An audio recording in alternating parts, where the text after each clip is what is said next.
So most of the times when you hear the word autism, oftentimes you see people's reactions. They might cringe a little bit or say, oh, I'm so sorry. And we're here to help people see a better way to look, or a more positive feeling way to look at autism.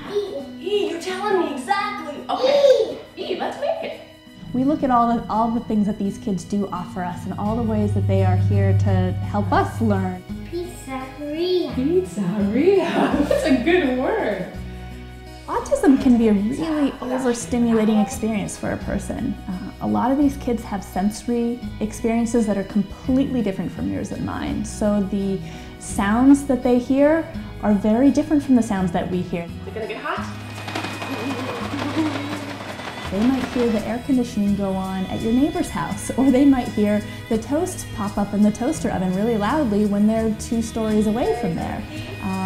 They have a very different experience of the world than we do. Okay, let's make an L with that. Where's it going? Oh, yay, Trey! High five, buddy! That was awesome! So they're walking around trying to protect themselves and trying to cope in this world that is really difficult for them.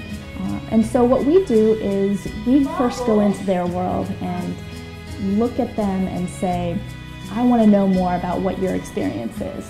So if a child is flapping his hands, I'm going to flap my hands a little bit too. And if they're lining up objects, I'll line up some objects as well. And I really want to know what's going on in their world. How can I relate to them where they're at right now? And when I really get into that place and do that, that's when they connect with me. And then they start to show interest in what I like to do. Oh, there we go! And that's what relationships are all about, finding out about what your child likes and what I like and putting them together. That's how we create friendships, and that's what we're here to help your kids do as well. Wow. Good job! I have 2 boys with autism, and they both regressed into autism. They weren't born per se with it. Evan is now 7.5 years old. He was diagnosed when he was just under 2 years. Trey is now 6 years old, and he was diagnosed pretty early at 15 months.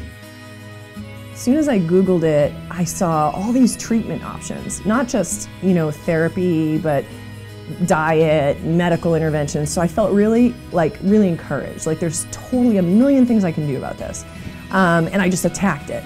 A year later, when Trey was diagnosed though, I cried for like 3.5 days. And my husband's like, okay honey, it's okay to grieve, but we gotta help him too, we gotta move on. So it was a lot harder for me with Trey because I'd already put a year's worth of solid effort into Evan's recovery. And then for Trey to be diagnosed, I was worried I didn't have enough in me to help both of them to that level. What I love about working with the kids and working with families is helping them be able to create a relationship with their children and seeing them be able to connect with each other in ways that they thought weren't possible. She's been amazing. She's actually been a pretty solid rock for us to come back to. So whenever I hit a new challenge, which she would define as an opportunity, I would call Julie. Or have her come over, or have her come and be in our playroom and play with whichever boy I was facing a new hurdle. Evan has been a really inspiring little guy for me. Just about 2 months ago, I was working with him on a regular basis and one-on-one in his playroom in his home.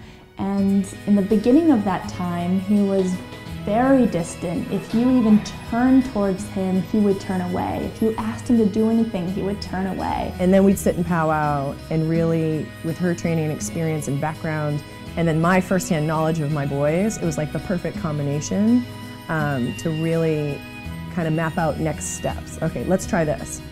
And if it didn't work, call up Julie. Okay, this wasn't working the way I expected, or not as effective as I had hoped. And to be able to connect with him was a real challenge. And I went in that playroom with him, and his team went into the playroom with him, and his mom went in the playroom with him. And over the next couple weeks, he began to open up more. He began to start to communicate more meaningful language, more audible language. Up, down. And now, just 2 months later, he's speaking in 1 to 2 word sentences. He's spontaneously coming up to me and saying, Bubbles, or spontaneously coming up and asking for you once. Go up, go, ride. I mean, all these words are just coming out of him, and it's so different from who he was just 2 months ago. To see those changes are really exciting. So she's just always there and available to support, and I trust her judgment, and I definitely trust her decision making. Ready? Good. Put this one around. Ready? Yeah. Aww, thank you. The main thing that we want you to know is to not give up. Never give up. Anything is possible. Anything is possible. I've seen kids make huge, dramatic changes, and there's no reason why we can't help you believe that as well.